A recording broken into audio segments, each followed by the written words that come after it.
Hey, why don't you just take the cab? Take the cab? Yeah, you take it. I'll chill. I'll just chill. They don't even know who's driving these things half the time anyway, man. They never check or anything. Okay, so just take it. You, me. You promise not to tell anybody, right? Yeah. Right? Yeah. Promise. Get in the fucking car. It's extras and epilogues. Open the theater. Lights, cameras, action. Movies and reviews, things you might not have known. What happens when the credits roll? Let's get on with the show. A cab driver finds himself the hostage of an engaging contract killer as he makes his rounds from hit to hit during one night in Los Angeles. Could you tell I confused myself for a split second right after the first two words? You moved around too quick. I thought I hit stream instead of record, so I had to look and make sure, but hey, we're good. This is Extras and Epilogues as we finish up Cruise Control in July with our final film, Collateral. And that's what we're going to be reviewing tonight. My name is Shannon Young. I'm going to be your host. This is Extras and Epilogues. As I said before, the theater is now open, and we've been celebrating Tom Cruise all month. Unfortunately, all good things must come to an end. And let's see how it ends this time. With me, of course, is my co-host, Double H. Shannon, the guy gets on the MTA here in LA and dies. Think anybody will notice? Credits roll. Before we start that callback, I'm getting way ahead of it, but I like that little callback. He tells that story at the beginning of the movie, basically, when he first gets in. Well, I wouldn't know. I wouldn't know. Here's why. Yeah. That's a good segue into why that's the case. I told myself that I was going to watch this today, and I thought, well, I should have watched it yesterday on my day off, but I spent all day yesterday working on my house, as some of you know that listen to the show or have seen the live streams. I've been kind of redesigning the homestead and built myself a fancy new office, and thanks to myself and Lindsay, thank for her. And I said I will watch it at work tomorrow once everybody heads out. Now, I'm not going to get into specifics about who hung out at the store and what they did because, you know, I love everyone and everyone's God's children. But what I will say is at 5 o'clock, when I expected to start the film, I did not because certain people hung out to the point that I just literally had to say, okay, now you guys leave because I really need to watch this film for the show tonight. And they did. To be fair to them, when I said, hey guys, you know, kick out because I got to watch this movie, they did. No problem. So no problems there. The moment they left, I got literally 17 seconds into the film. And a family comes in with 4. And I love all of children. All of children are God's children. And they're all special. And they're the future of our country. And they're flowers that they need to be protected. But fuck this family. And I like the guy, too. So if he's listening, hey, I love you, brother. But on this one particular day, you motherfuckers, all I needed to do was watch this film. And they hung out in there for like 30, 40 minutes. Till it was about 6:20, 6:30-ish when I got to restart the movie. Again, if they're listening, because I love all my customers, and that's true. That's not a joke. I do love all my customers. It's just in this particular moment, I was very irritated. So, of course, I'm joking about fuck them and their kids, obviously. For those of you that don't understand sarcasm, why are you listening to this show? And I started watching... Or us at all. Or us at all. I started watching the movie on silent with closed captioning up. But the kids were asking a lot of questions, so I missed a bunch of stuff. So I didn't know he told that story at the beginning of the film. And then I get home, and I put the movie on. I sit down to watch it. And about 10 minutes into watching it, I put my hand over it to grab my phone on the little, you know, counter next to me. And it's very wet. And I was like, oh, did I spill soda / coffee / anything? Well, no, because there's nothing there. So I look closer, and there's little chunks in it. Well, the cat threw up on the counter, of course, and I didn't know. And I stuck my hand directly in it. So now I have to go clean up cat vomit, and I cleaned that off my hands. Oh, man. And at that point, I am fucking furious. I don't think I've ever come into a show this irritated and angry in a long time. So here's what I'm doing. Coming in hot. I'm still hot. So I've got my shot glass. I've got my old smoky whiskey. Hello, old friend. And I'm going to be taking shots throughout the show. If you tune in to our live streams on the weekends, you know how either funny or sad this can get. Let's see what happens with this particular one. All right, hold on. Let me take this first shot. It's such an unfortunate one too, because you could, I don't want to say get away with, you could do whatever. This would be not as rough for like a movie even just a movie seen 100 times, yeah, if it's even something twice. You've seen, right? But even if it wasn't something you've seen, as long as it was kind of upbeat or just Not like this one, some baby. sort of comedy or something. No, this is a Michael Mann it's a Michael Mann film drama. Like right. 90% of the movie is just metaphorical conversations between two really stoic dudes. Yes.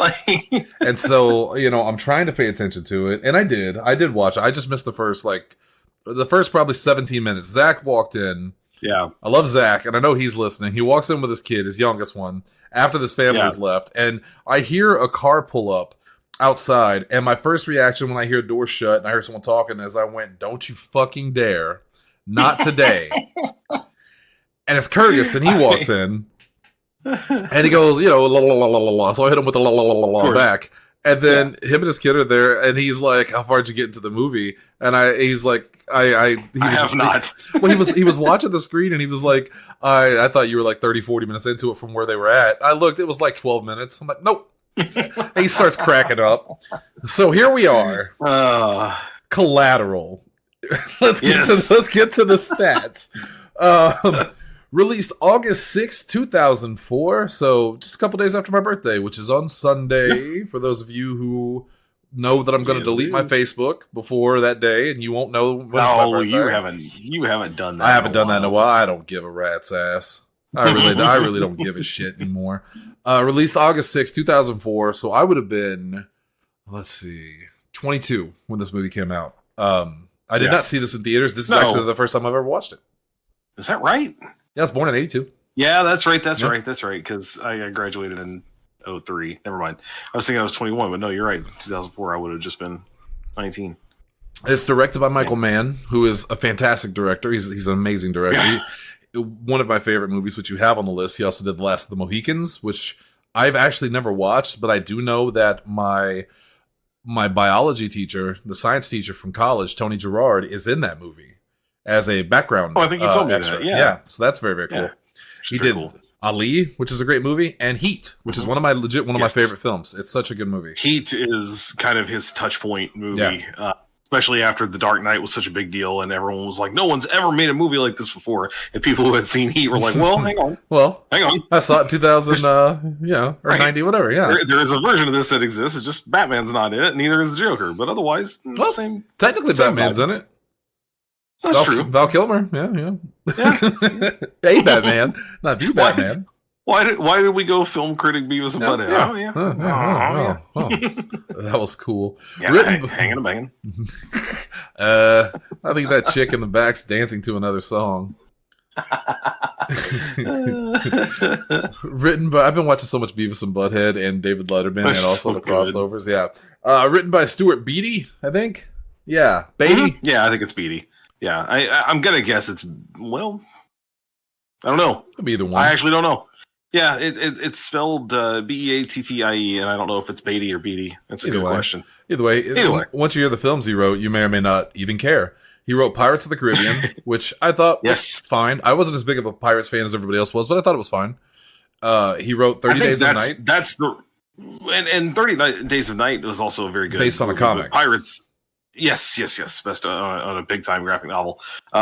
Pirates was the success story that Disney needed. I was all over the place. Yeah, all over the place. And that was literally just a couple years before this, if I remember correctly. That was 2002, 2003. It was pretty close. It was right when I got into college. I know on my freshman year floor, we watched it a lot. It was one of those things where one guy had a movie night like every night of the week, and that thing came up every couple of weeks. It seems like. I need to go back and watch it because the first Pirates of the Caribbean was so different from the other ones, if I remember correctly, and nothing else in that Johnny Depp's character of Captain Jack Sparrow. He's got like ugly teeth. He's presented as a pirate, but then after that, he kind of becomes. He's not the main character. He's not the main character. Orlando Bloom is. He's not the protagonist. Right. Will Scarlet. Not Will Scarlet. That's not Will Scarlet. Turner. Turner. Yes, Will Turner. Yeah. He's the main protagonist, and Jack's just a side character. Jack is his Han Solo. Right. Yeah, he's his Han Solo, and that's exactly what it should be. Yeah, we're getting off topic, but anyway, he wrote Pirates. He wrote 30 Days a Night, and then he did a little movie called Punisher Warzone, which is widely regarded as both the worst Punisher film, but also the most comically accurate. It's not a great movie, but it has some great parts. And Ray Stevenson, in my opinion, will always be the best Punisher. I love Lundgren, I love Thomas Jane, I love Bernthal. But Ray Stevenson looked and sounded like you imagined. It was like the comic book coming off the pages. I was not to derail us again, but I was reminded of so Bernthal, has this very specific way of speaking. And I mentioned my wife's rewatching The Walking Dead, so I'm hearing Shane a lot. I'm hearing him play the character of Shane, which is just the Punisher, but a little more intense somehow. Yeah. He's a very specific kind of actor. There's a new Punisher skin in the Marvel Rivals store or costume. Or not new now, it's been there for a while now, but it's the one from Daredevil Born Again where it's meant to be the Bernthal one. They always put a quote from the character. I forget exactly what his says on the game, but you can't read it without hearing the voice. All I can hear is, "Let me tell you something, Red. I'm not playing. I'm not playing, Pinky with these kids when they come up here." And he's just thumbing his nose constantly.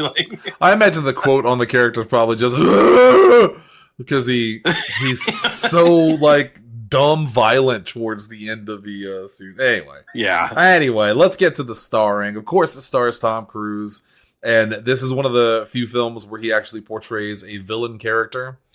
And depending on how much you know about it, through it, you almost wait for the turn, because there are parts where you almost go, "Oh, maybe he's going to turn out to be not such a bad guy." But he's going to be again the kind of anti-hero. So I looked it up earlier today because I was curious. We've been pitching this movie a lot on the idea of it's his one Tom big Cruise villain. Is a bad guy. Yeah. So evidently, and I forget where this list came from, but it was one of those kind of Screen Rant type things. So don't put a whole lot of faith in it. Their argument was that over his career, he has played a villain 5 times. And it was this movie. It was Interview with a Vampire. They argue that Lestat is an antagonistic character. I would accept that. Yes. Yeah, that's an arguable one. Sure. He's not really the driving antagonist of the movie, I don't think, after a certain point. Evidently, he played an antagonistic character in a movie called Taps, a militaristic movie he did right after Endless Love, which was his first big breakout role. Never seen that one. I haven't either. I've never even heard of it until today. Les Grossman from Tropic Thunder, which again is an arguable one. Yeah. Right. And nobody watches him in that role and is like, "Oh, what a bad," he's hilarious. That's the whole point, is that it's a jokey bit. And then his role in that really over the top movie Magnolia. Wait, is that the one where he's in the late 90s? Is that the one where he's the motivational speaker or whatever? Yeah. Yes. Yeah. Yeah, and that again, that's maybe, but that's really splitting hairs, especially when you're talking about what's a truly villainous role. In that same sense, you could say Jack Nicholson's president. Well, not president, but his other character, the gambler, the casino man from Mars Attacks, is a villain just because he's an asshole. Right. Yeah, I think there's not a lot of heavy arguing that this is his real villain role. If you look for Tom Cruise as a just cold-blooded killer, that's this movie. One. This is as close as it gets.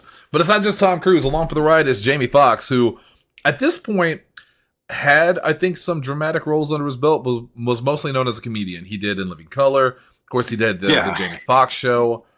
And this movie really helped cement him as a legitimate actor. I remember a lot of good press for him when this movie came out originally. A lot of the reviewers praised his performance and his dramatic role.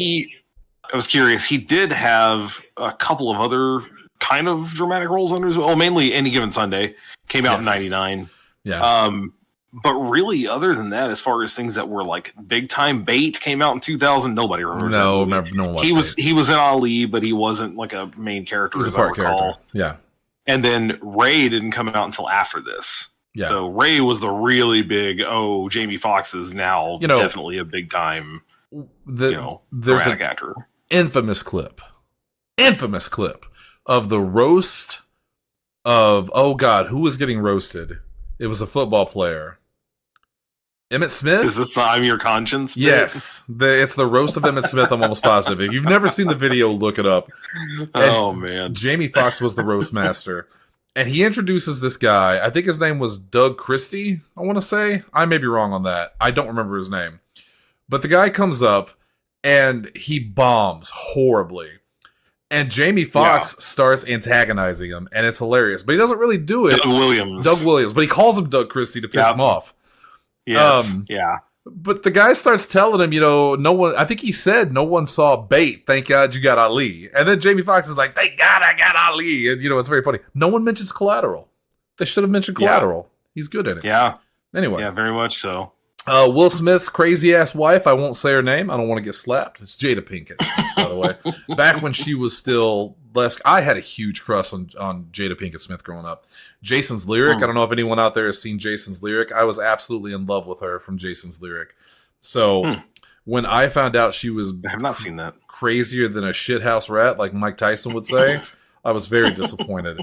Mark Ruffalo was in this film. No one recognized him until I said, that's the Hulk. And they went, oh, shit. And really, I mean, when he first shows up, he's undercover, so he's doing that kind of voice where it's not the clear Mark Ruffalo sound. Yeah. And it wasn't until he discovers for sure what has happened with the guy going out the window, then he drops the act, and that voice is so distinct you can't for anybody else. I feel like what really throws you off is his hair is not pushed back; it's slicked back. That's slicked back. I don't think anyone's ever. He used to be a piece of shit. I wonder if anybody ever comes up to him and is like, you used to be a piece of shit, right? You usually do this, and I'm going to throw at least one in there. A lot of minor characters. Javier Bardem in this movie, who's another one who, again, as soon as you hear the voice, you know who he is. He's different because he does have the hair. He's got the really like buzz cutty, kind of like basically the way the side of my head is, but all over. Mm-hmm. Peter Berg, which is kind of wild. Peter Berg is in the film. There's a couple guys in this movie that you're gonna not know who they are, but you instantly recognize them. The FBI cop Frank, I don't remember his name, but he's in a lot of good movies. I think he's passed away since then, but he's fantastic. One of Javier Bardem's hitmen is an actor. I believe he was on Oz. He's a great character actor. There's a pretty solid cast in this movie, all things considered, and they all did well. Runtime of 120 minutes, and I felt every minute of it because it was like looking at a fucking countdown clock. I'm like, oh God, I've got to get this watched to do this fucking show. Yeah, I mean, I'll say this from the split point of that, which is, I watched it earlier today. I was in no hurry to do so. No cat vomit, no kids. No, only briefly. I paused it to go do something, and I don't remember now what it was. It might have been to make my sandwich at lunch. But anyway, it was... I don't want to get ahead of myself here, but I also felt every minute of those 2 hours. It's a long movie. It is. For what it is, it's a long movie, especially for something that feels like... And I guess this is kind of the Michael Mann style, but it feels like it is splitting the difference between I want to be a really serious, slow-burn drama, and I want to be kind of action-oriented, and I want shit to be happening and be really intense. That kind of tonal dissonance, that kind of jarring jump between, oh shit, stuff is happening now, let's slow down for a really cool conversation, and here we go again, and let's slow it down. It works sometimes, and sometimes it doesn't, and this, not as a movie as a whole, I don't think it didn't work, but again, I felt those 2 hours. I know my wife did. We were talking about it earlier, and we weren't even maybe we were halfway through the movie, and I looked over and was like, you good? And she's like, I'm bored. I don't. Hang on, she said it. What's that? There it is. It's a boy movie, is what I was told. So this is a boy movie. I find that as much as I love your wife, I love Sarah. I find that sometimes we very much disagree on movies. This is one that I do not disagree with her on. You can look at her real quick and tell her that I agree with everything she said. Shannon said, as much as you may not always be on the exact same page, you're 100% on the same page tonight. Yeah, she acknowledges. Yeah, I see the acknowledgement. Budget versus box office: $65 million versus $220 million. It was a hit. I mean, it was successful. It's not the Tom Cruise, man. It's still Tom Cruise. The height of his not the height of his popularity, but at the height of his like mythic status. At this point, if Tom Cruise is in a movie, you don't really second guess it. No, and here's what's crazy about that. I thought. So Tom Cruise is one of the most handsome men that has ever existed. Let's just be honest. Sure. He just is. Yes. And a great actor. Yeah. I thought after A Few Good Men, where he's devilishly handsome, boyishly handsome, when we got into Mission Impossible, he was still handsome, but I was like, I don't really like that. And it's going to sound weird. I don't really like the hair. I feel like he's losing his look. No, I get it. Yeah. This movie, I started watching this movie with the weird gray, white, frosted hair. Wig. It's a wig, and it was so weird. Bad one at that. So weird. But I kept thinking to myself, "Holy shit, he's very good looking." Yes. Like, my God, what 100%. A handsome man. But it's so strange. I don't know if he had something going on with his hair at this time. Don't know what was up with that. Never really. I mean, he needed the long hair for Lestat because he couldn't do that on his own. I don't think. And then the Les Grossman thing, obviously, that's a totally different deal. You got to put a bald cap on. It's a weird comb over. Right. He's wearing a fat suit for God's sake in that thing. But yeah, Sarah pointed out right out of the gate. She's like, "That's a wig. That's a bad wig." And I went, "Hey, sure. It looks like maybe his hair's just kind of."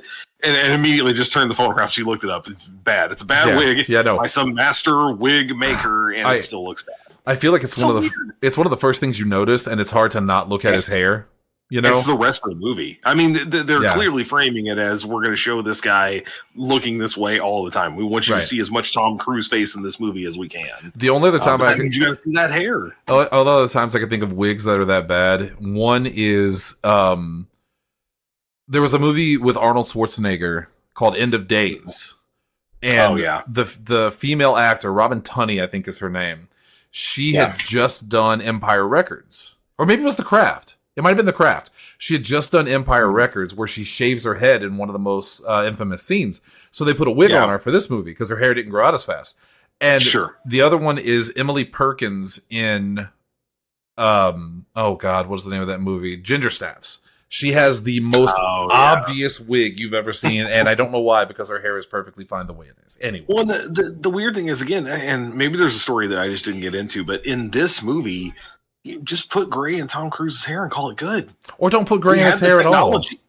Or you don't have to, sure, but we had the technology in 2004 to put gray in a man's hair and make it look natural. Like, what are we doing? One of my issues with this film, and I'll get more into it, is the lack of logic in certain things. And one of those lack of logics for me was, if you're looking for a not a serial killer, but a hitman, and people start giving the description of he's very handsome with the weirdest gray frosted hair you've ever seen, it's going to be very obvious to spot him.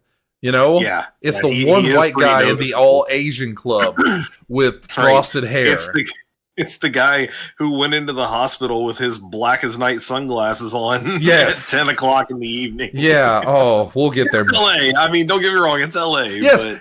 It's LA, where when Jamie Foxx is looking out or when Jada Pinkett Smith, I think, is looking out the window of LA, there's traffic everywhere. But when Jamie Foxx is driving through the streets, it's dead as fucking GTA Online. Because they were shooting at 4 o'clock in the morning and they got permits to shut a few streets down. Oh, dear God. Anyway, critical reception. Well, to talk myself into a downvote, you're going to get me. 86% critical rating on Rotten Tomatoes. That's a 7.5 out of 10. 71 out of 100 on Metacritic. Generally favorable. A cinema score of B on an A to F scale. And 3.54 out of 4 stars from Roger Ebert, who said, "This is a rare thriller that's as much character study as sound and fury. Cruise and the filmmakers bring a great deal more to his character than we expect in a thriller." And I do agree with that. Yeah, I do too. Real quick, just to point out, because sometimes we don't really break these individuals down. When you look across the board here, those scores look pretty similar. 86% critical rating, B on the cinema score. Remember, cinema score is the one that is strictly audiences. You remember how we ranted and waxed poetic some time ago about how bad video game reviews especially are when they do them on a 10 scale, and so IGN gives something a 7 and it may as well be an F. Like, that's the worst thing you could ever get, because realistically the scale is actually 7 to 10. Right. 7 is the worst thing ever. Nothing gets below a 7, and then 10 is the greatest thing you've ever played. It's kind of widely known that a cinema, or at least people who read these things, that a cinema score of B is basically an F. Yeah, like, because even the worst films get A. Yes. You know? Yeah, well, and that's another thing. So their distinction is not just A to F. They do have the plus and minuses there too, so there's little variations. So a straight B, it may as well be like a 6, on a 10 scale or whatever. And yeah, by and large, audiences didn't love this thing. That made a decent amount of money, like you said. I mean, it made approximately 3.5 times its budget, at least 3, if not more. Well, I forget. It was like last year or this year, maybe. It was in the top 100 films of all time. It was. I think this was an error. Really? I just read this. It was in the top Well, listen to this. It was the top 100 films of all time, but it came in at 191. Someone's fucking with me. Something's wrong there. Like the top 1,000 movies? Maybe? Oh, check Wikipedia, because that's where I saw this. I was catching up on the things I missed, because I was like, okay, well, why did that happen? So I looked at it, and I looked at some of the trivia, and it had a critical reception. It said it was 191 on the top 100 films of all time. Critical response. I can only feel like maybe they meant 91 out of 100, but even that just feels way too high for a film like this. My whiskey is cloudy. I hope that means it's good. So this year, in 2025, it was one of the films voted for the Reader's Choice edition of the New York Times list of the 100 best movies of the 21st century. But it does say it finished at number 191. Oh, okay. It was one of the films voted for the edition. It didn't make it into the top 100. Oh, so it came up at 191. Okay. Yes, that makes more sense. That makes more sense. And again, 21st century means only from 2000 now. Yeah. Or 2001, I guess, technically. Which I think is still wrong. I think you still find better films than this. But, hey. Well, I don't know, man. 200 movies in the past, 20 years? 25? I can tell you 100 right now. I'm just not going to because we don't have the time. All right, go. But let's jump into this film. Yeah. So I agree with Roger Ebert when he says that there's way more to the character than you expect. And there are moments where you kind of wait for the shoe to drop on the Tom Cruise character, Vincent, that there's something deeper to him. But you never get it. You never get the reveal. Yeah. There's only hints and bits and pieces and stuff like that. Yeah. The thing that really jumped out at me, though, was the beginning of this film, I think, is great. Up until the turning point when they figure out who he is, and then it turns into a chase/action movie. It's fine, but I think it betrays the quality of the beginnings of the film, where you just have a simple story of a guy against his will driving this hitman around, and it's an interesting character study. And unfortunately, it turns into a paint-by-numbers action film by the end of it. Yeah. And it's especially the part where you find out that the last target just happens to be the girl that he met in the beginning. And that is Hollywood bullshit coincidence 101 right there, and I hate it. Okay. To be fair, though, because I thought about this too, and it also bothered me. So Max, Jamie Foxx's character, picks up Annie, Jada Pinkett's character, takes her to her building. The only reason he picks up Vincent is because Vincent is casing that building. Yes. Max says as much later. He says, now I realize why he was there. He was casing the building, trying to figure out where he could get to you. Yes. And the extra cruel irony, and I don't recall if anybody ever points it out, is that Max almost doesn't pick up Vincent.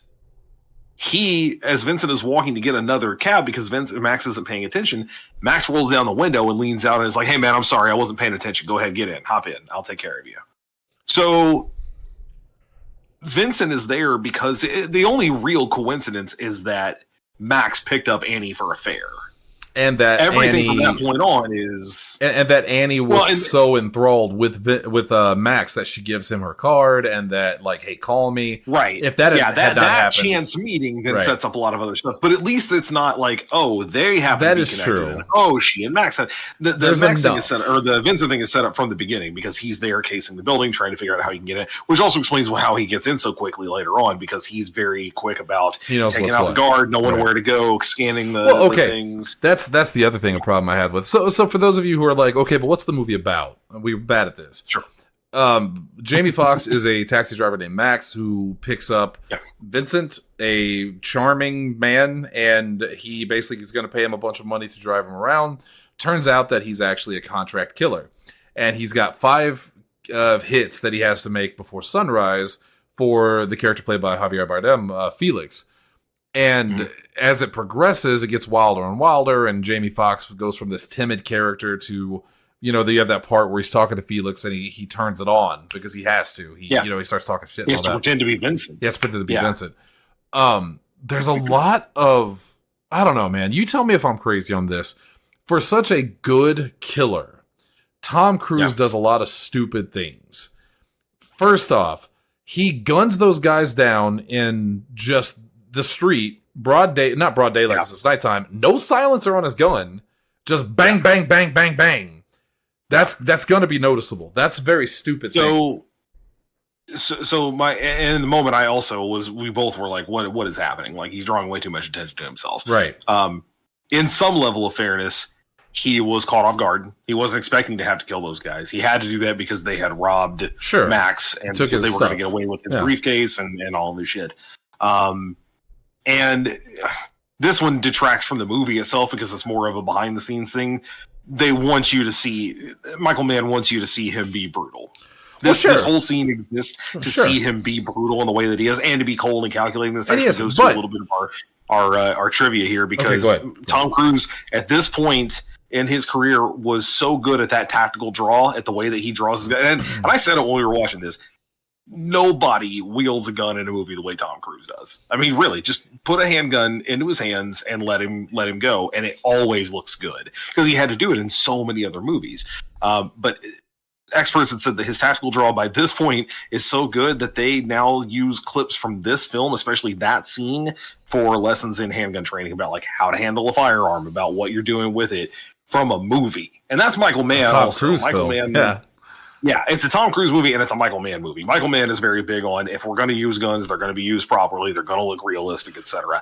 Part of me kind of likes that they were so loud there. Now, yeah, it's a weird move from a hitman, aside from the fact that, again, he got caught off guard, and I think it also is he wants Max to see him be brutal. Well, you think I won't do that? The other guy fell out the window? Well, I could have shot him, and this is what it could have looked like. Yeah, but it is sloppy to leave him behind, and it's sloppy to have him in the trunk. It's sloppy to drive around with a car that's beat up. Yes, and I'll get to those in a second, but my problem with the shooting is that later on he shows that he shoots with a silencer. So why would he not have the silencer on already? He didn't have it on in that moment because he had just left a killing where he had taken it off. He had it on, he took it back off as he was leaving because it's harder to conceal with the silencer on. That's my headcanon. I mean, and you're not wrong. You're not wrong. I get what you're saying. The movie says no to that specifically, but I'm assuming that's what it was. But I would assume a guy who guns down people in the street would not care about how hard it is to conceal that gun. Maybe I'm just crazy. I'm reading more into it. He's wearing a suit. Yeah, I was going to say. What's a nice suit? He's a handsome fucking guy. He looks good. A little boxy. It's a little 2000s boxy. It is a little boxy. Yeah. Yeah. The part where the guy falls onto the roof of the car, I also thought that. I thought, okay, this is dumb. You're literally driving around in a car that's smashed. Yeah. There was part of me that was really frustrated that they did any of that at all, because the entire getting pulled over by the police scene could be cut. It's good. It's fun for tension. It's fun to be like, oh shit, this is crazy. What is happening?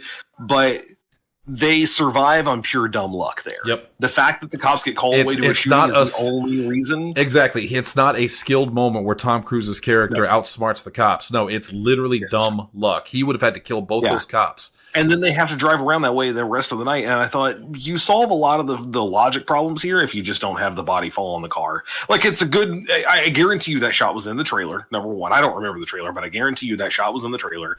And it's a good moment of like, oh shit, what is happening? Everything's been pretty normal up to now. It scares Jamie Now Foxx's suddenly there's a character. body fall on the car. You could just as easily have had a body fall in the dumpster right beside the car. Or just hit the ground. And it splat, get some blood on the car that he can then wash off with the water. I mean... Yeah, every bit of that could have still happened without then, again, padding the runtime, because that would cut a solid 5-6 minutes off that 2 hour run. Right. And without the problem of, again, there's a body in the trunk, which I guess you need the body for after he flips the car. But hey, let's jump ahead for a second. Him flipping the car at the end didn't accomplish anything either, because they both got up and walked away from that crash like no one ever was hurt. Right. So, yeah, you know, what was the point of him putting the body in the trunk, considering he left every other body there? Yeah, I don't. Also, do any of these buildings that he goes into have fucking cameras? Well, okay. Again, it was 2004, and so I'm expecting that, yes, some of them did, but they're not very good. Actually, we did see the police using surveillance cameras on the nightclub, because that's how they get the idea that Max is Vincent and so on and so forth. You would think that, if you really want to nip that one in the bud, you would think that the federal prosecutor's office would have cameras all over the building, and yet Vincent walks around that place with his face completely uncovered. With the one old guard just sitting at the desk to protect the entire place. based on the way his desk is set up, who has his back to the door. Yes. I thought that was a little strange. Yeah. That's a choice. There's also, I think one of my other big things, you can tell me if I'm crazy about it, in terms of lack of logic, was when the police see Jamie Foxx pretending to be Vincent and go to the club. They already know who they're like, okay, this is our guy. He's in all of this. That's the taxi cab that's in all of it. And then he comes out and he gets in the taxi cab and just drives off. You literally have surveillance on him. How hard can it be to find a taxi cab with a crushed side window like that? The fact that he drove to the club for him to go in there and kill the guys, I was like, what are you doing, man?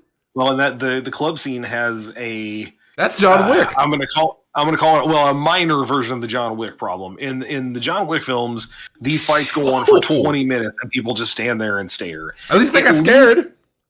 Yeah, and at least when the gun goes off, people start running in this. Yes. The only problem was then the scene goes on for another 5 minutes, and if you look closely, the same extras are just kind of running back and forth because they need people in the scene. So it's like they can't find the exit. Apparently, they just don't know where to go. Well, it's a big club. Keep running back into the. It's a big club. It's a problem. I just want one outtake of one guy coming back around going, "We were just fucking here. What do we make 4 left turns? Like Where's we were just at the part of the dance floor. I didn't even want to come to this club. I didn't know where the exit is."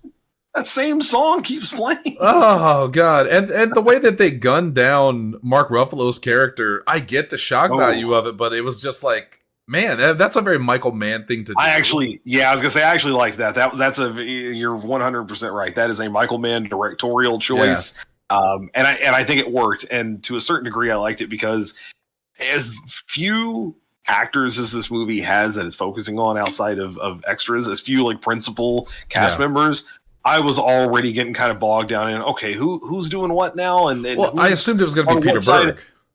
I thought Peter Berg. So when when they took him off the board, I was like, cool, I don't have to worry about him anymore. He ain't coming. He won't be in the sequel.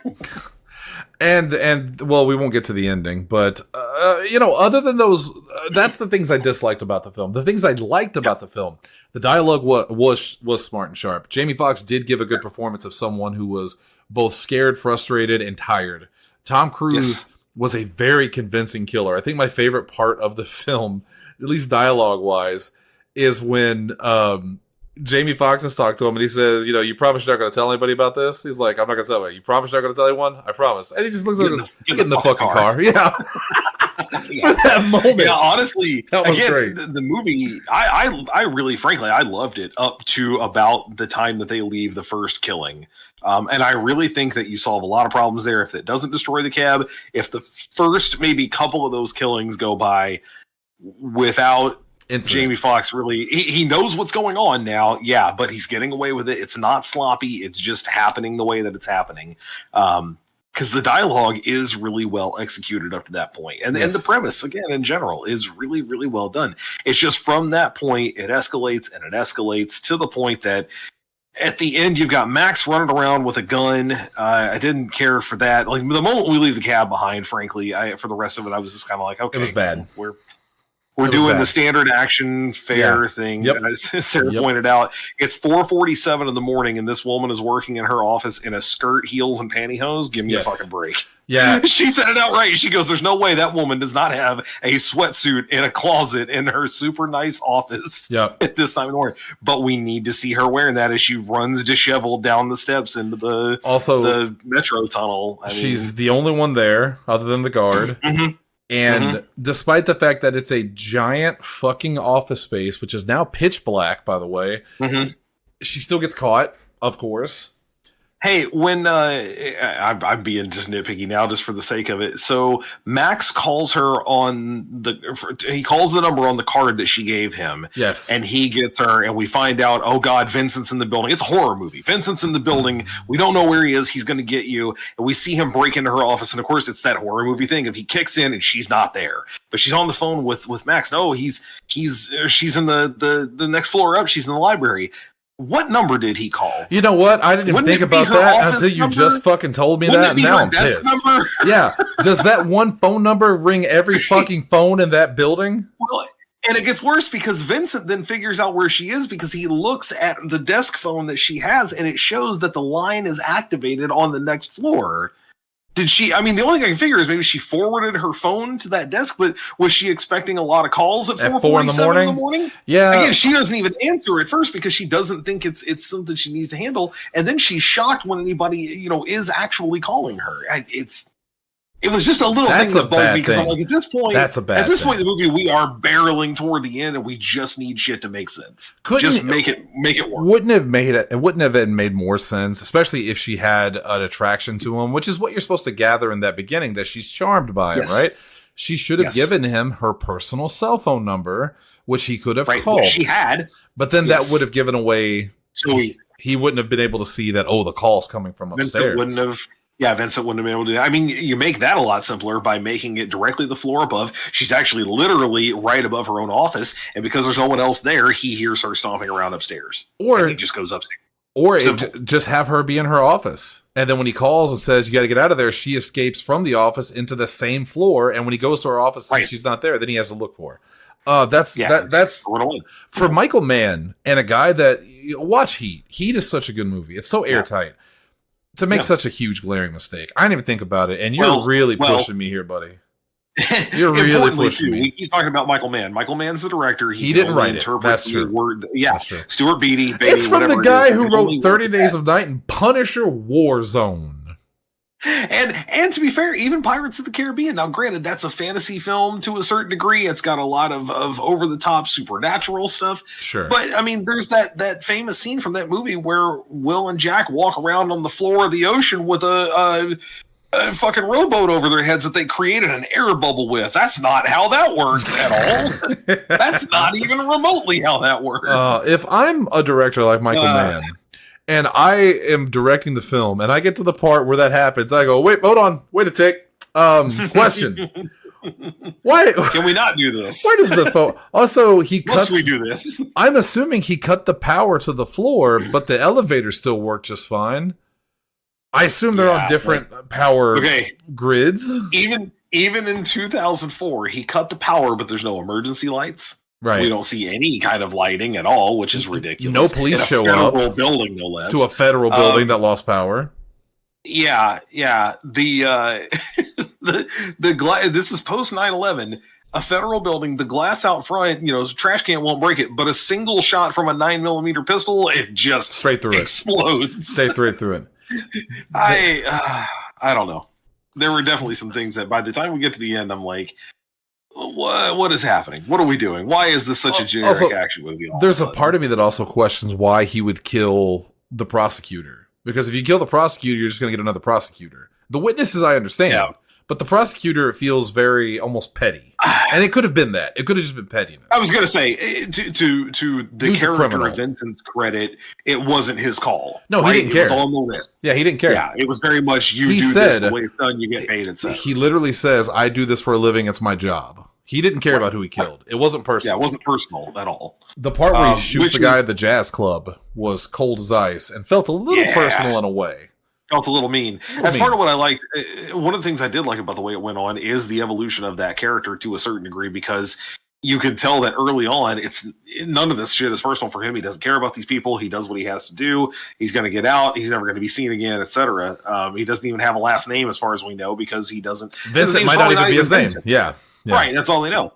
But by the end of it, he's so frustrated with the way that Max has constantly tested him and pushed him, and he knows he brought it on himself because he's the one that keeps keeping him around, thinking he's going to be helpful.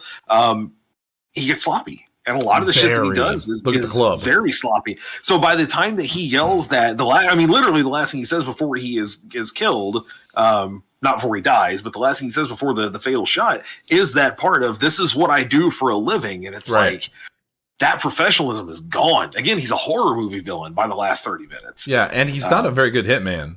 If one guy has screwed your plans up that bad, you are not a very good hitman. I'm going to say it. You might have missed it because you weren't able to hear it all at one point in time, but when they're doing the initial investigation on the first kill, the guy who fell out the window, they're investigating the area where he died. It's Ruffalo's character, if I remember correctly, who brings it up that this same thing he says just happened. They're in LA. He says it just happened in Oakland not that long ago. A few months ago, 3 guys died on the same night, same style kills, and like hitman or gangland style kills, I forget what he called them. And they determined it was by a cab driver who committed suicide. And then he said this made no sense. You know, this cab driver had a spotless record. No one ever believed he was ever into anything weird. He did these 3 things and then he killed himself. And I still don't believe that's what happened. So not only is he a bad hitman in this movie, Vincent's leaving a trail. He has a calling card. He does this same play in multiple places. I go somewhere, I get a cabbie to help me out, I then kill him when it's done, and I frame him for the whole deal. How many times are you going to get away with that? Not that far from each other. Oakland and LA are not that far from each other. And at the end, when Max finally has his run of it and he wrecks the car, and Vince, like, why didn't Vince just kill him at some point? Like, I think he left the gun behind, but like, he literally just left Max there.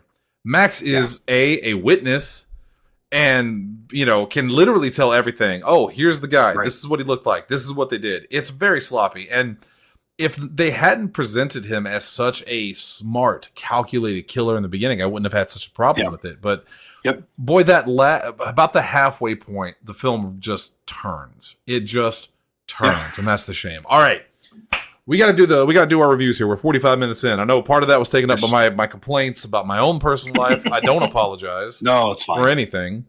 But we are going to get to the review at this point. So as you all love to hear me say, on this show, we follow a 5-point system. 2 thumbs up means you love the film. 1 up, you like it. 1 up, 1 down, you're indifferent or neutral. 1 down, you dislike it. 2 down, you absolutely hate it. We might get this on a shirt. This might be one of the shirts that they come out to, along with the one, the only. The scale. You know what the fuck it is.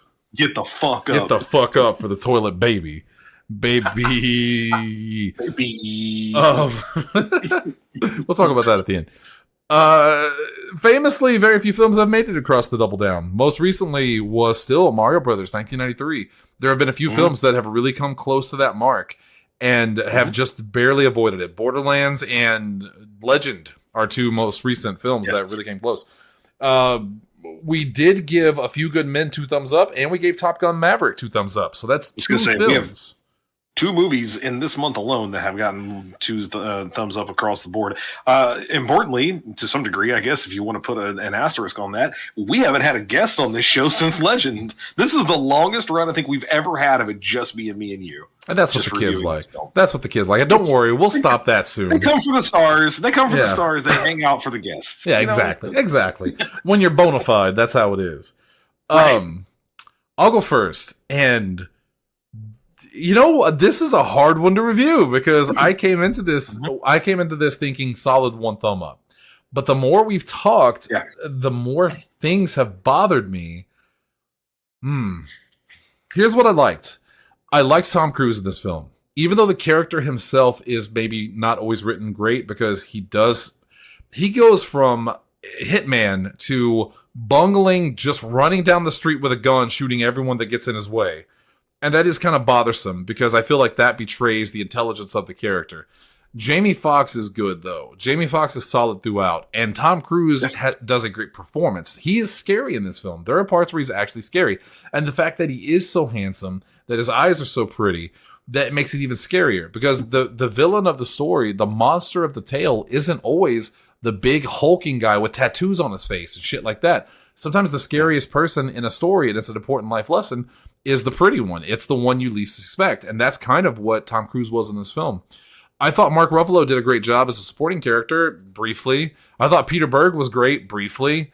But this is really an intimate tale between Tom Cruise's character and Jamie Foxx's character. And when those two are interacting with each other, whether it be in the cab or during a shootout or something, it's good. They have a great chemistry together. I think my favorite scene in the film is the jazz club when they're talking to the musician. Yeah. The tension in that scene, because you know it's almost letting you down. Like, you for once you believe that Tom Cruise's character is just relaxing, that nothing bad is going to happen, and then he says the one thing, and you see the look on the guy's face, and Jamie Foxx is trying to Cartagena comes up. Yeah, that's it. And he's trying to de-escalate the situation, and then he shoots him in the head, and it's very cold-blooded. And I think that's when I finally realized he's a bad guy.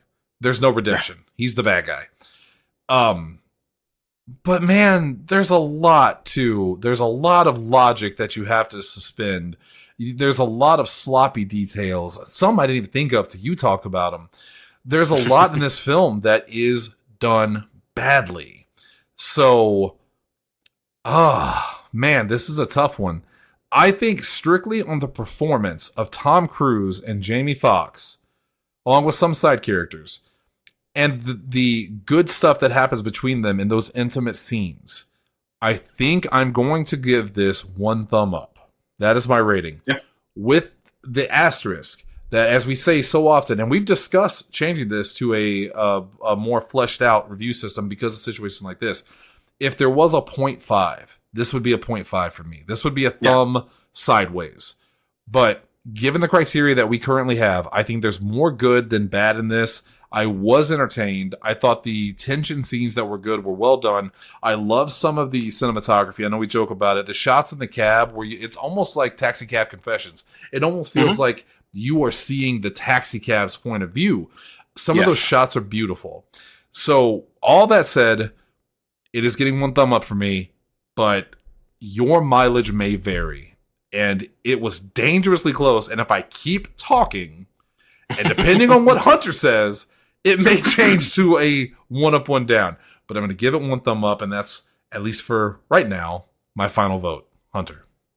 We joked about it earlier, and now we're officially on a 4-film review of the same, or a 4-film streak of the same review, because I'm going to land on 1 as well. Wow. Yeah. And that's where I've been for a while now, despite the things that we talked about. Look, I can accept a certain amount of logical gaps. I can accept a certain amount of suspension of disbelief. And I talked about this when we talked about John Wick. It all depends on what else the movie is doing. What kind of performances is it turning in? What else am I watching as it's happening? For John Wick, that never really quite worked for me, except the first one. We mentioned it a few times, not to go back and harp on that. Can I say this really quick? Yeah. I love Keanu Reeves, but he is no Tom Cruise when it comes to acting. No, not close. No, he's great, but it's not even, it's apples and oranges almost to a certain degree. Right. Yeah, with those movies, I reached a point where I reached a breaking point. I could no longer suspend my disbelief of this ridiculous stuff that was happening. You could no longer sanction the buffoonery. Exactly. Tommy Lee Jones and I have never better understood each other. With this movie, it never gets to that point. Critically, after the fact, I can go, okay, here's a lot of things that kind of didn't make much sense. And even in the movie, in the moment of watching it, like I said, that last 30 minutes gets a little too high octane for me in a movie that I never wanted to be high octane. I always wanted it to be slow building tension and see what's going to happen next. So the first 2/3, 3/4 of it, I really, really liked. And I think for your money's worth, it's worth watching those, or it's worth dealing with the end of it to get to watch those. The beginning of this movie is really, really well done. Agreed.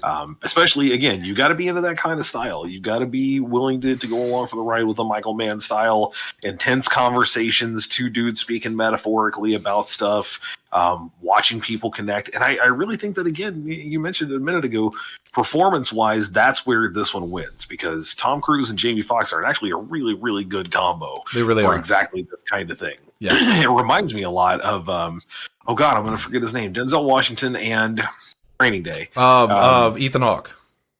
Ethan Hawke, thank you. I couldn't think of it. It reminds me a lot of their interactions, not just because there's a black man and a white man, but just the kind of dynamic between the two characters. The one who has power over the other one is trying to convince him that this is fine, it's not a big deal, just go along with me and everything will be cool. And the other one going, no, I can't, that's not okay. And him going, that's not, it's that line that he says, which I was going to say for the end, that bit where he goes, take comfort in knowing that you never had a choice. Right. You didn't have a choice in doing this stuff. I want to say this. I didn't want to interrupt you, but the alcohol's kicking in, so Lord knows if I'll remember this towards the end. The best parts of this film remind me of another Michael Mann film. It reminds me of Heat, specifically. The dialogue and the interactions between Jamie Foxx and Tom Cruise remind me of the one scene in Heat where Al Pacino and Robert De Niro have, they go to the diner together and they talk. And you have Al Pacino as the cop and Robert De Niro as the criminal, the career criminal, on opposite sides. But for a moment, they speak, and it's this really great dialogue between them. That is the parts of this film with Tom Cruise and Jamie Foxx when they're interacting in the cab. It's that over and over again, and that's always great. Yeah. That's we talked about it earlier, but that's a Michael Mann directorial thing, is that he's really good at blending that sort of thing with I'm not going to say high octane action because that's a Michael Bay kind of move where things are Impactful exploding. action. Yes, impactful action and fairly realistic action. Even if you don't, love some of the stuff that happens in the later bit, the way again that Cruz is the guy you hire when you want someone to wield a pistol realistically, and that's what you get here. Sure. I didn't really love that it ends with now all of a sudden Jamie Foxx is running around with a gun too. He happens to win a shootout strictly because I do love the logic of this, but the movie doesn't really explain it well. I put it in the trivia. So Vincent loses that last gunfight because, like John Wick, he uses something called the Mozambique drill. That's the 2 in the chest, 1 in the head, 2 in the sternum, 1 in the head to finish him off. That 3-shot burst. When this happens on the subway car, he ends up shooting the middle of the door, which has more obviously space than the glass on either side. It's got more distance between him and his target, whereas Jamie Foxx is Max is firing wildly. He shoots through the glass, and he ends up killing him in the process. It's a very Michael Mann sort of thing. I wish the movie had done a little more legwork to make that clearer. I don't want somebody to just look at him and go, "Wow, looks like he lost this fight because of that Mozambique drill," Yeah. But I do wish that it was a little. It was a little, I don't want to say clearer. I don't know. There's the time we wasted, and I do believe it was wasted on the whole. The guy fell on the car. The cops are going to pull him over, etc. Could have maybe given a little more gravitas to that final sequence.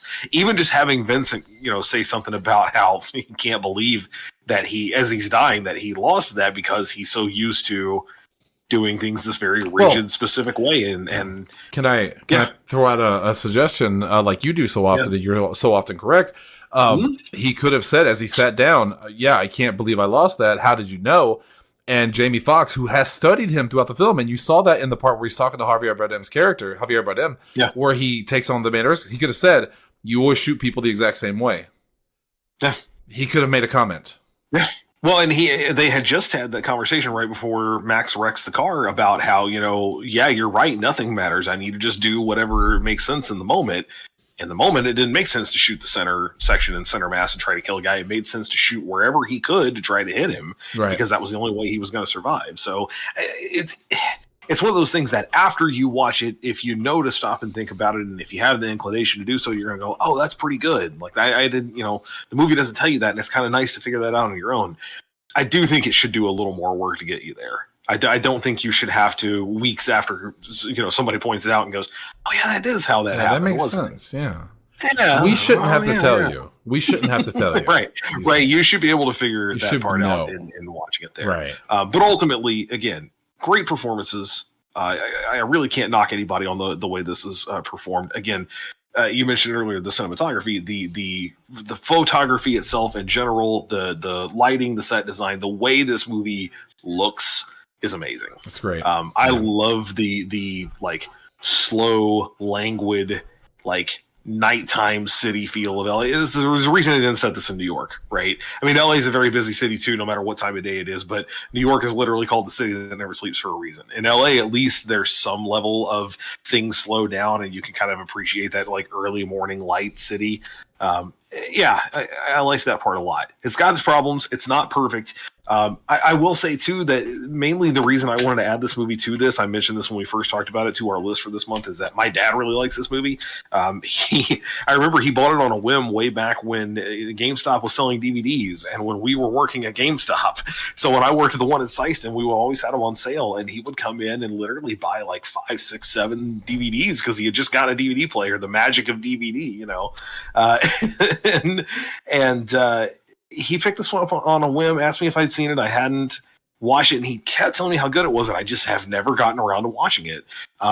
I don't think I'm going to rewatch this movie. Not like I wouldn't. Right, it's I don't not see bad. myself going, I don't see myself going, I need to go watch that again and see what all is going on. I think I got it. I got it in one go. It doesn't have the magic of a film like Die Hard or Gremlins per se. And my dad has like rewatched this a lot. That's one thing I can't say. My recommendation on this is, again, I'm going to give it 1 thumb up. I think you should watch it. I think especially if you're a fan of Tom Cruise, if you're a fan of this kind of movie, like a Heat, or even like a Casino, or older stuff that's kind of like that. I think you'll like it. I don't see it as being something you put on a rewatch schedule. And you watch multiple times. One time's probably good enough. I feel like the only reason you would rewatch this is almost strictly for Tom Cruise's performance. To see Tom Cruise as the bad guy. Like almost unapologetically bad. There's no part where he lays there and says, "Oh, I did this because my mom touched me," or something like that. Matter of fact, there's even a bit about that. The scene where he talks about his dad. Yeah. About his dad. I killed him when I was 12. No, he died of liver cancer. Yeah, he died of liver cancer. Liver failure or something like that. Anyway, it brings to mind the fact that for the most part, Hunter and I usually agree on our reviews. Like it's not always exactly like I said. I liked Legend more than he did, but we both disliked it. Sure. So whenever we do disagree on a film as much as we did with we didn't like super disagree, but like Phantom of the Opera or Gremlins or something like that. I think it shows that at the end of the day, and I've said this before, movies are subjective, unless it's Neil Breen. And then objectively, it's terrible. So, people have difference of opinions on things, and there are some movies that mean more to others. So it kind of changes it. But for the most part, a movie like this, and Tom Cruise in general, are good films. And you would recognize them as good films. And even if they're not perfect, and they do have issues like this film, you recognize the good things from them. And I think it is a general agreement of, it was pretty good. It's not divisive, Yeah, I don't know where I was going with that. I just like talking about Gremlins. Okay, let's get to the ending. Stealing a bystander's phone, and how unfortunate that he stole the one phone that was around that had no battery.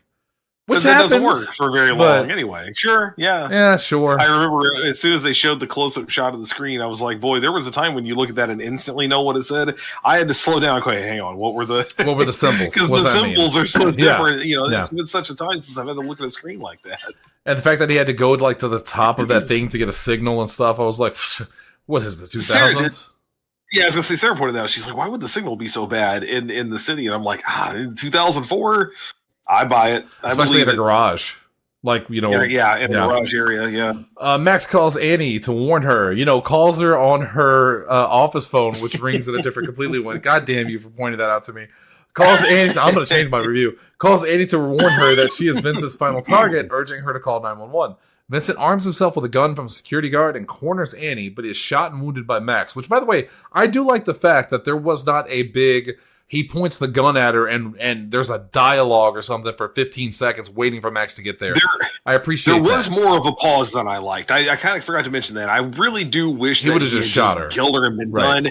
But I do appreciate that the one pause was him looking at Max and going, "What are you going to do?" And he really did not believe he would do something, and he did it. So. That was pretty good. But I agree with you. Yeah. He is shot and wounded by Max, who escapes with Annie on foot. Vincent pursues the pair into a Metro rail train. Cornered on the train, Max engages Vincent in a shootout, blindly firing at one another through the carriages. Vincent attempts to reload his gun, but realizes he's fatally wounded with a bullet to the heart and collapses into a seat. I do want to say, I do appreciate the fact that he probably could have still reloaded that gun and killed them both. But I think knowing that he was dead, there was no point. Right. There was no point. He had nothing to get out of it. He got nothing. No. Yeah, even if he killed them, what was going to happen? He would die. He did this for a living. So there for a minute, he got swept up in the, I'm getting pissed off, I'm getting emotional about it. When he realizes he's going to die, yes, it goes back to being work. Well, what's the point of work if I'm not going to be around 10 minutes from now? And I think that's what separates him as, even though he makes dumb decisions, as a smarter villain versus just I'll kill everybody just because. Like, he probably would have been pissed. But again, what would be the point? You could kill both of them and it would just be revenge at that point. I mean, not work. Throughout this movie, the only people...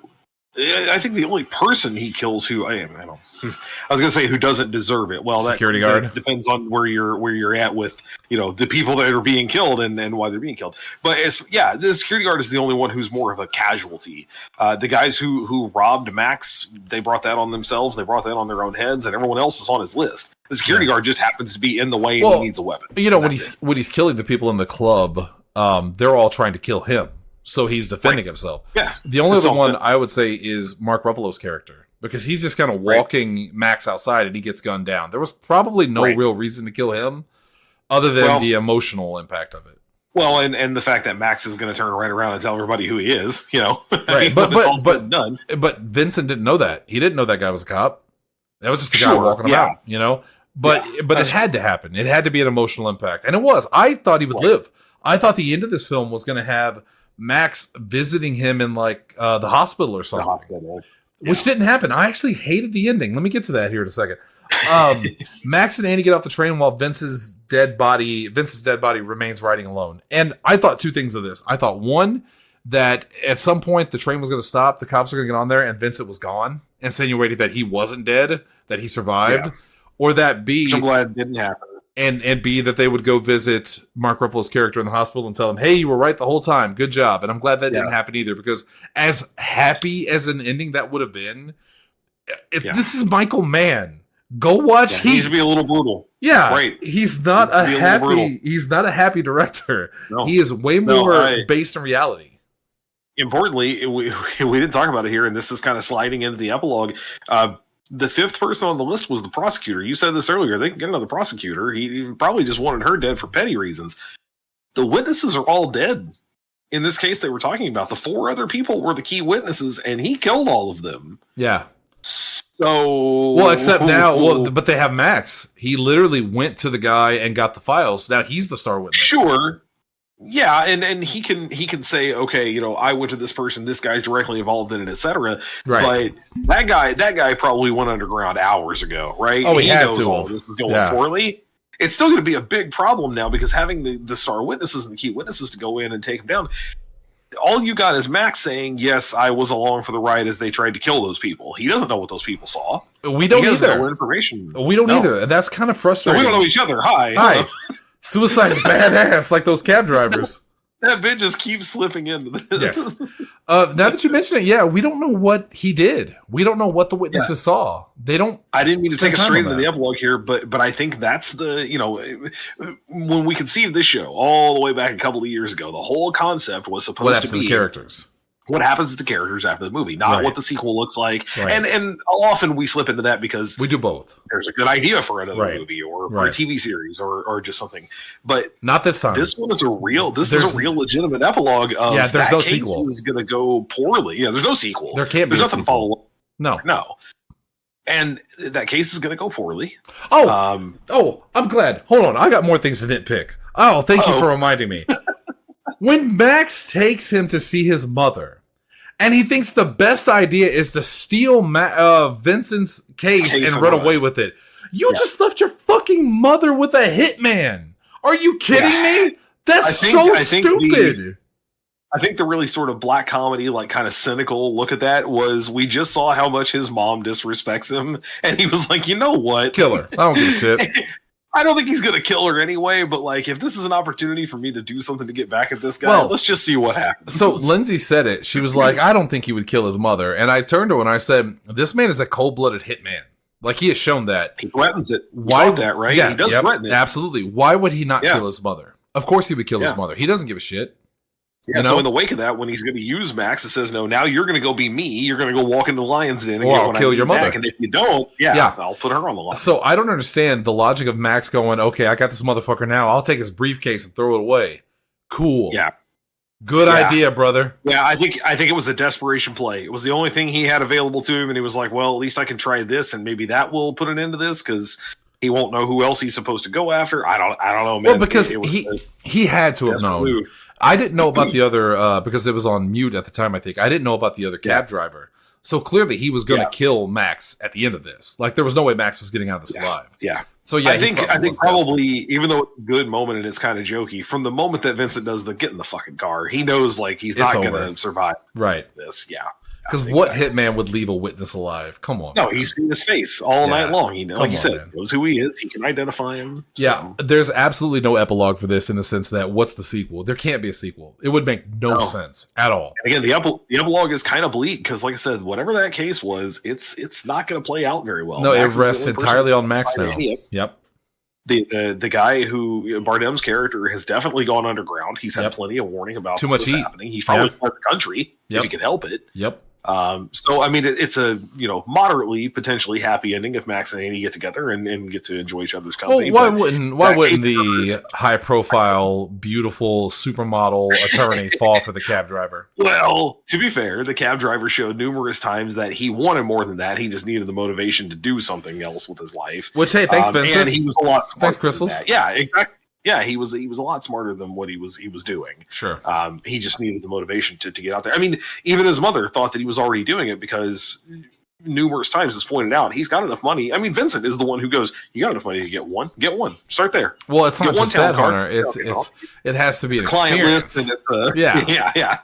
It's island limo. You want to feel like you don't want to get out of that limo when you get to the airport. So that's going to end Cruise Control. That's the end of Cruise Control. And look, I will say this right now. For those of you that were clamoring for Interview with the Vampire, I like Interview with the Vampire more. If it's going to give you an idea of what I'm probably going to vote for it in October. I really like Interview with the Vampire. I haven't seen it in a while, and I need to watch it again. Obviously, I'm going to. That movie is also brutal. I don't know. That movie's also curious. brutal. Oh, before we completely leave this, I should point out one of the There's other trivia that I trivia. skipped. Yeah. Well, there's two, and one of them's really simple. Michael Pat Mann Kennedy wanted needs to be it. somebody to get in and out of anywhere without being recognized. So Tom Cruise, in preparation, Michael Mann had Tom Cruise make FedEx deliveries in L.A. and try to do it without people recognizing him. And apparently he was able to pull it off, which is kind of interesting. Wow. And then the other one, and this really changes the movie. There were other people considered for the role of Max other than Jamie Foxx. One of them was Robert De Niro, which Michael Mann makes sense. But that would have been a very different kind of movie. Right. And then the other one is Adam Sandler. That was a bad movie. That's a bad decision. You know, look. Uncut Gems, and I know it comes way later in his career, is very good. Yes, but and you Adam just Sandler said he wanted to make serious movies. This might have been a good version because Jamie Foxx was a comedian coming into this. Yeah, you're not wrong about that. And I was gonna okay, but this is the dude that did Billy Madison. That was 9 years before this. There's a lot of room for growth there. And Adam Sandler, for the record, is a great actor. He is. I mean that. Yes. He's a great actor. Yeah. Uncut Gems and Punch Drunk Love. If you ever doubt Adam Sandler's acting ability, and that was the thing. Punch Drunk Love was actually a very good movie, but it was pitched as an it was sold, I should say, as an Adam Sandler completely comedy. wrong. All the trailers were. Completely wrong. So no one really gave it a chance, and then they went, "Well, Adam Sandler can't do drama." Well, sure he can. People didn't go see it because you didn't tell them that's what it was going to be, and then when they did, they were disappointed because they didn't know. Punch Drunk Love came out in 2002, 2 years before this movie.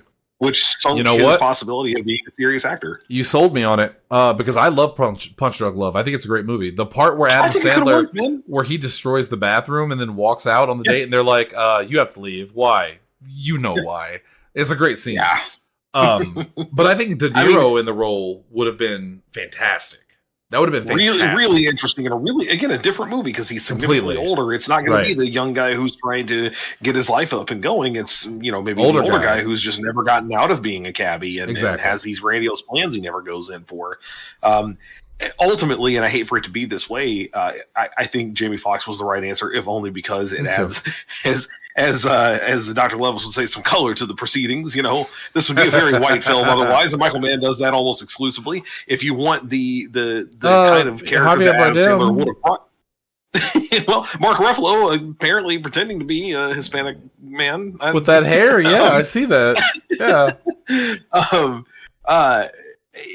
Adam Sandler was going to play the exact same kind of character that Jamie Foxx was. So to do that, get the same sort of idea while again diversifying it a little bit. I have to imagine too, against 2004, if Adam Sandler gets the Jamie Foxx role of Max, not Vivica Fox, Jada Pinkett Smith does not get the role of Annie. It's probably a white actress, right? Yeah. Because back in the day, they really didn't like putting black and white together. Look at Hitch. Hitch specifically. Will Smith got Ava Longoria. What was it? Ava Mendes? Mm-hmm. Ava Mendes. You're right. Yeah, Ava Mendes, because they didn't want to alienate white audiences by putting a black guy with a white girl, and they didn't want to alienate black audiences by putting a black guy with a white girl. So they were like, well, give him a Mexican. Give him a Latina. That'll work. But I do think both of them would have been good actors. Adam Sandler would have been basically the same. It would have been the same movie, just with, a different actor in the role.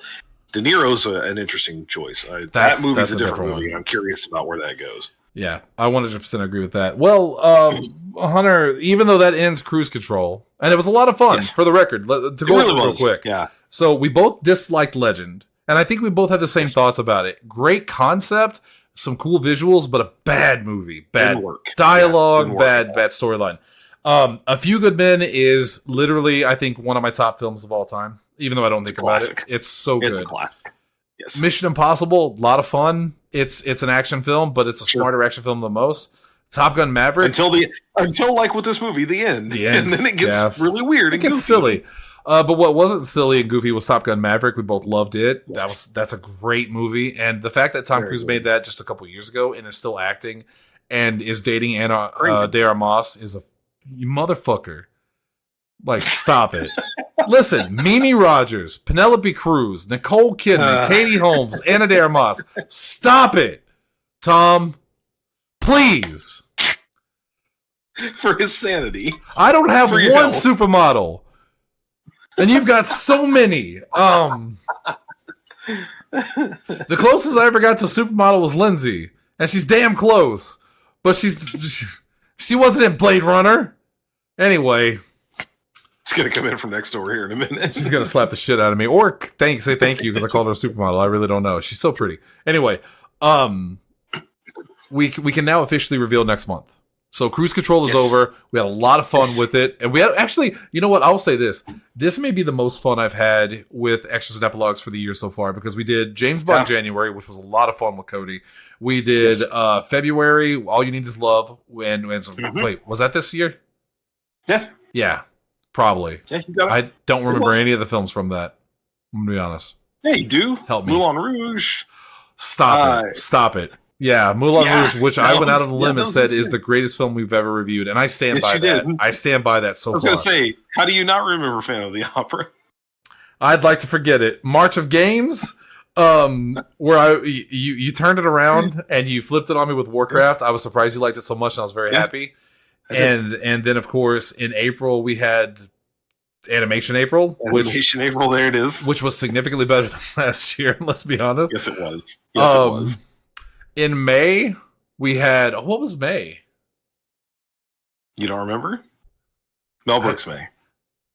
Which was good except for... I'm sorry, Tanner. I'm so sorry, History Tanner. of the World. History of the World. I'm sorry, Tanner. It just wasn't good. Yeah. No. Yeah. Last month, of course, we had John Wick June, which was a lot of fun. Even though we didn't love all the movies, it was still a lot of fun to do it. And then Tom Cruise, Cruise Control has been a lot of fun. But now we're heading into August. This is my month. This is my birthday. I'm a Leo. I'm a lion. Hunter, what are we doing in August? We're bringing back to school August. There it is. Last year, we're doing it again this year. This is one of our returning themes, one of our only, I think, returning themes from last year. Animation April was something we did before, but that might be the only one that we've done twice now. I think so. For going into this year anyway. Until October. There's just so many great... Well, yeah, of course. And Christmas and all that. But there's just so many great school films, like school-oriented films that need to be discussed. And we had a pretty good run of this last year, too. If you go back to last August, we covered Fast Times at Ridgemont High, Bill and Ted's Excellent Adventure, Election, and Ferris Bueller's Day Off. If I could classic after classic after classic. If I could say, I only really loved two of those films. However... I don't know if I've ever had... I had this huge crush on Phoebe Cates my entire life. I love Phoebe Cates. Yeah. She was, of course, in Gremlins, and she was in Fast Times at Ridgemont High. But I fell in love with Jennifer Jason Leigh so much in that movie. But the real surprise for me was Election. We delayed that film for a year. Mm-hmm. And for a year. When we finally watched it, I can honestly say that was one of my favorite films we reviewed that year. I spoke very highly of it. So Election was going to be part of our tribute to 1999 in the very first year of the show, and then we just never got to it. We actually ended up only doing 3 movies. No, we did 4 for that. We did 4. It spanned from July to August. It was Office Space, 10 Things I Hate About You, The Blair Witch Project, and The Matrix. Yep. It's going to be real hard to top Election, but you have the list. What are we reviewing this year? So these are in chronological order from a release date, which is kind of what we've been doing lately. So the theming is just back to school in general, but that's the reason they're happening in this order. Probably the biggest. Hold on, and here's what we're gonna do. I do this every year. As he says them, I'm going to tell you what my review is initially, and we'll see if it changes. See if it changes. Probably the biggest classic we could do in this genre that we somehow have not covered to this point is The Breakfast Club, and that's next week. That's our very first film. I've never seen it. For Back to School August. I haven't either. Never it's one of those, it's almost like a dirty little secret of like, you love movies and you review movies and you've never seen the fucking Breakfast Club. Right. So people call me, very soon. They call me Bender from that movie because I wear the jean jacket. I have the long hair. Right. Yeah. Right. Yeah. Got to do it. Dead Poet Society is the following week. I've never seen it. Film. Also never seen it, which is another one of those things that, for those who know and know about me, are like, how have you not seen this film? I agree. So that's another one. our third film is going to be Clueless. 2 thumbs up. Which we both have definitely seen. Yeah, as of right now. Definitely anticipating a 2 thumbs up there. I've seen this movie so many times. It's kind of like when we review Ghostbusters. Like, how much more can I get out of it by watching it again? Isn't going to change anything. But I don't guess I've ever really watched it with a critical eye. So we'll see what happens. Yeah. And then as we, you got to do the thing. You got to do the thing. As we get. It'd be great if this segued into October. It doesn't. It segues into September, but we had to anyway.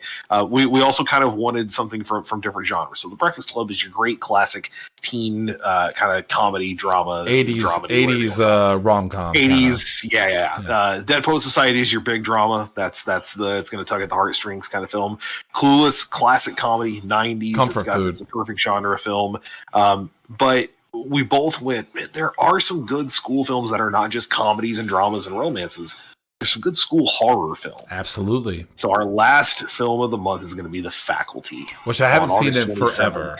So I haven't either. I feel like I've seen it within the past couple of years, maybe because I know we owned it. Sarah bought it when it was on sale on Amazon, the digital version. So I haven't watched that movie to watching that in probably 20 years. Did you know it came out on Christmas? I did not. It came out on Christmas Day. No. Yeah, Christmas Day, 1998. This was the first movie, by the way, I ever saw Josh Hartnett in. I ever saw Elijah Wood in. Yeah. This introduced me. Jordana Brewster, I think, is in that movie. This movie introduced me to a lot.